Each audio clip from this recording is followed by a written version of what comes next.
Assalamualaikum warahmatullahi wabarakatuh. Oke, Sarkomer saat ini akan membahas terkait dengan pengolahan nilai dan kriteria kenaikan kelas dari satuan pendidikan. Video ini berupa pembahasan terkait dengan materi ya. Oke, kita langsung ke slide yang pertama, yaitu jadi dalam menentukan kenaikan kelas peserta didik itu ditentukan melalui rapat Dewan Guru dengan mempertimbangkan berbagai aspek yang telah disepakati oleh seluruh warga satuan pendidikan. Nah, aspek yang dipertimbangkan itu meliputi kehadiran minimal. Biasanya kan dalam suatu pertemuan misalnya kehadiran minimalnya 75% atau sesuai dengan kesepakatan saat awal masuk kelas tadi. Kemudian ketaatan pada tata tertib dan peraturan lainnya yang berlaku di satuan pendidikan tersebut. Nah, syarat kenaikan kelas itu adalah yang pertama, yaitu menyelesaikan seluruh program pembelajaran dalam 2 semester pada tahun pelajaran yang diikuti. Kemudian yang kedua, itu adalah deskripsi sikapnya baik sesuai dengan kriteria yang ditetapkan oleh satuan pendidikan. Kemudian yang ketiga atau yang C, yaitu nilai ekstrakurikuler pendidikan kepramukaan minimal baik sesuai dengan kriteria yang ditetapkan oleh satuan pendidikan. Kemudian yang D atau yang keempat itu adalah tidak memiliki lebih dari 2 mata pelajaran yang masing-masing nilai kompetensi pengetahuan dan atau kompetensi keterampilannya di bawah KKM atau belum tuntas. Kemudian yang terakhir itu adalah kriteria yang dipandang perlu oleh satuan pendidikan.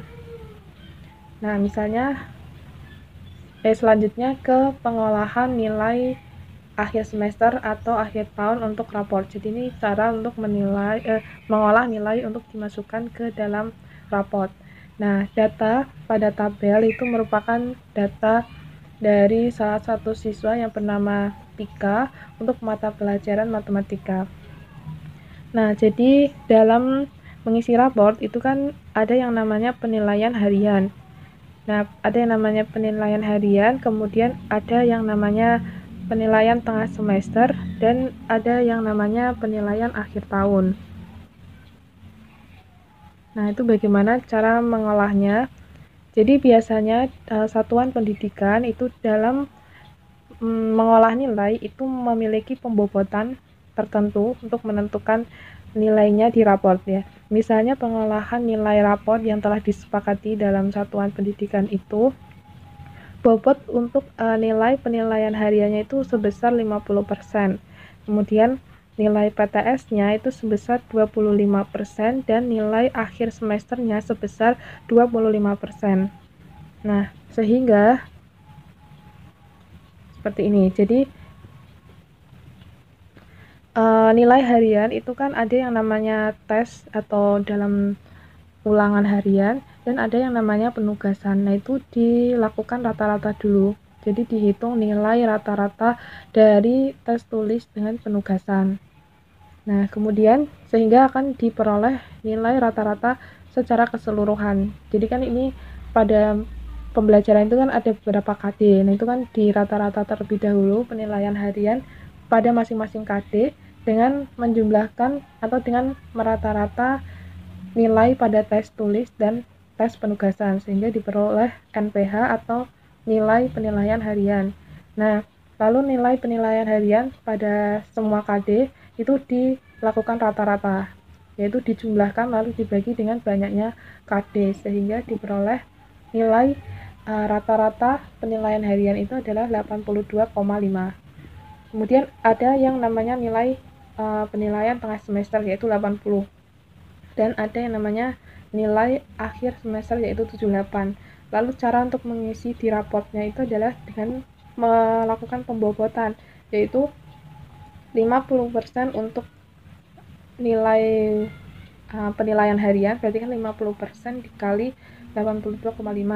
Lalu ditambah 25% untuk nilai PTS, berarti kan 25% dikali 80. Ditambah 25% untuk nilai akhir semester, berarti 25% dikali 78. Nah, kemudian ini dijumlahkan sehingga diperoleh hasil 81. Nah, nilai 81 inilah yang nantinya akan ditulis di raport pada pelajaran matematika. Jadi matematika untuk aspek pengetahuan nilainya adalah 81. Jadi cara untuk menentukan kenaikan kelasnya itu nilai setiap mata pelajaran yang ada di raport itu dibandingkan dengan KKM-nya. Nah, ketuntasan belajar pada kenaikan kelas adalah ketuntasan dalam kurun waktu 1 tahun pelajaran. Berarti kurun waktu ketuntasan belajar dengan memperhatikan nilai pada semester 1 dan semester 2. Jika terdapat mata pelajaran yang tidak mencapai KKM pada semester gasal atau genap, maka dilakukan langkah-langkah berikut. Jadi, dihitung dulu rata-rata nilai mata pelajaran semester gasal dan genap, kemudian dihitung rata-rata KKM mata pelajaran tersebut pada semester gasal dan genap, selanjutnya dibandingkan dengan KKM rata-rata pada mata pelajaran tersebut. Jika hasilnya pada nilai rata-rata itu sama atau lebih dari nilai rata-rata KKM, maka peserta didik dinyatakan tuntas. Jika nilainya itu kurang dari nilai rata-rata KKM, maka siswanya itu dinyatakan belum tuntas. Contohnya itu seperti ini. Nah, jadi pada mata pelajaran matematika, itu kan nilai KKM pada semester gasal atau semester 1 itu kan 60. Lalu nilai matematika yang sudah diolah tadi, ya itu kan 70 yang ada nilai harian, PTS dan PAS itu kan nilainya 70. Lalu pada semester genap KKM-nya itu 62, kemudian nilai akhirnya itu adalah 56. Nah, lalu diambil dulu rata-rata nilai KKM-nya, yaitu 60 ditambah 62 dibagi 2, hasilnya 61. Kemudian dihitung rata-rata nilai akhirnya, yaitu 70 ditambah 56 dibagi 2, itu hasilnya adalah 61. Lalu dihitung 63 ya. 63. Nah, di sini kan nilai akhirnya itu kan 63 lebih besar daripada nilai KKM-nya yaitu 61, sehingga siswa pada mata pelajaran matematika itu dinyatakan tuntas.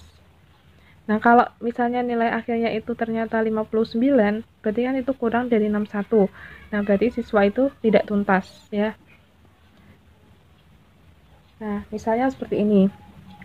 Jadi ini adalah data dari nilai siswa pada semester 1 dengan kriteria ketuntasan minimal 60. Ya, teman-teman bisa melihat dulu di tabel nilai pengetahuan. Jadi di antara mata pelajaran pada semester 1 pada aspek pengetahuan ada beberapa yang kurang dari KKM, yaitu mata pelajaran ilmu pengetahuan alam itu kan nilainya 59, berarti kan kurang dari KKM. Dan mata pelajaran bahasa Inggris itu 58. Lalu ada mata pelajaran seni budaya. Nah, ketiga mata pelajaran ini berarti kan belum tuntas secara KKM karena nilainya itu di bawah 60. Sedangkan pada aspek nilai keterampilan, nah itu yaitu pada tabel yang ada di sebelah kanan. Nah, itu semua mata pelajarannya itu adalah di atas 60, berarti kan sudah tuntas. Nah, dalam hal ini aspek nilai sikap dari Tika itu berarti nilainya Tika itu adalah baik. Ini adalah nilai pada semester 1 ya. Lalu nilai pada kita lihat dulu nilai pada semester 2 dengan KKM 60. Jadi ada beberapa mata pelajaran yang nilai KKM-nya itu kurang dari 60, yaitu mata pelajaran matematika, ini kan nilainya 59. Kemudian pelajaran IPS nilainya 57 dan pelajaran prakarya itu nilainya adalah 59. Sehingga ketiga mata pelajaran ini dinyatakan belum tuntas secara KKM.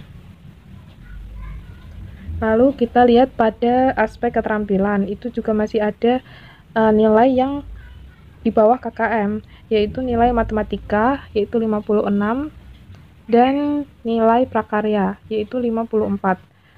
Dalam hal ini, nilai aspek sikap Tika itu adalah baik.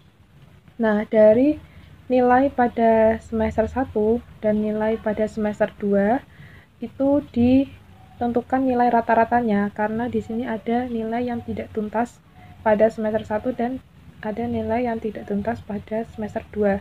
Itu dilakukan penghitungan rata-rata. Nah, dalam hal ini itu kan mapel IPA itu nilainya kan KKM pada semester 1 yaitu 60.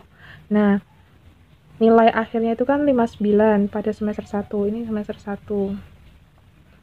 Nah, kemudian pada semester 2 itu kan masih dengan KKM yang sama yaitu 60, nilainya itu adalah 70. Nah, lalu di rata-rata nilai semester 1 dan semester 2 yaitu berarti 59 ditambah 70 dibagi 2. Hasilnya itu adalah 64,5. Nah, 64,5 itu kan di atas 60, berarti tuntas. Kemudian dilihat lagi pelajaran yang lain yaitu tentang IPS. Nah, itu nilainya semester 1 kan 60. Kemudian semester 2 itu kan 57. Di rata-rata 60 ditambah 57 bagi 2. Hasilnya kan 58,5. Nah, 58,5 itu kan nilainya di bawah 60. Berarti siswa ini tidak tuntas. Kemudian dilihat lagi pelajaran yang lain yaitu bahasa Inggris. Ini kan IPA, IPS, bahasa Inggris kan tidak tuntas pada semester 1 ya. Nah, itu kan nilainya 58.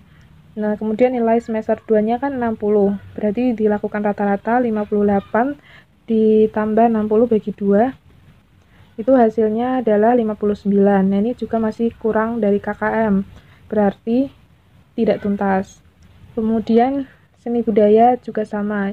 57 ditambah 62 dibagi 2,5. Ini 62 ditambah 57. Berarti ini ketemuannya berapa?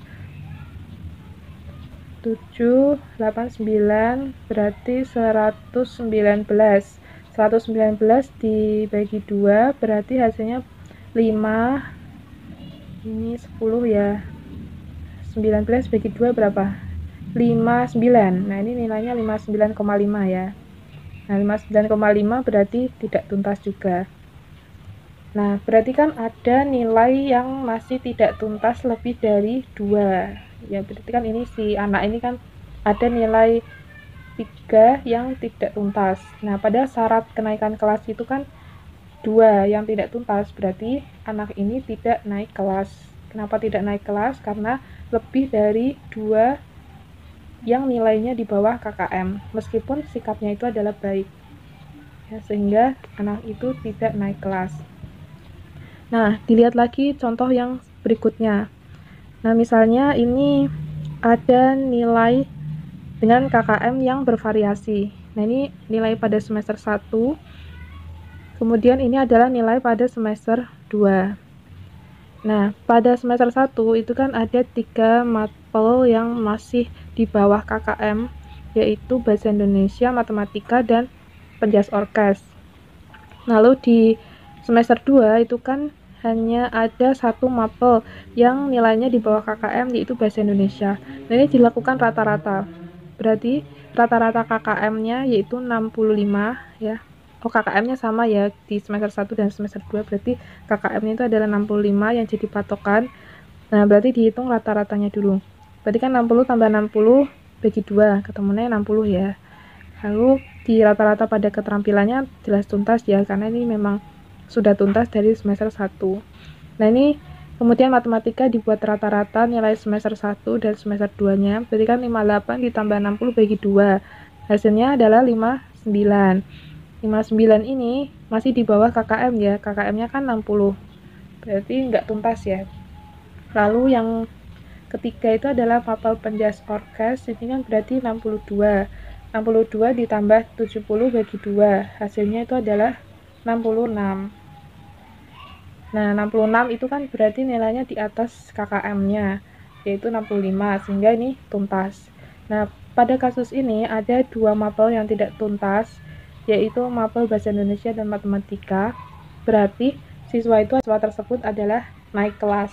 Karena di slide sebelumnya kan sudah dijelaskan kalau syarat siswa itu naik kelas itu adalah tidak lebih dari 2 mapel yang tidak tuntas. Jadi kalau pas 2 mapel yang tidak tuntas, berarti anak tersebut tetap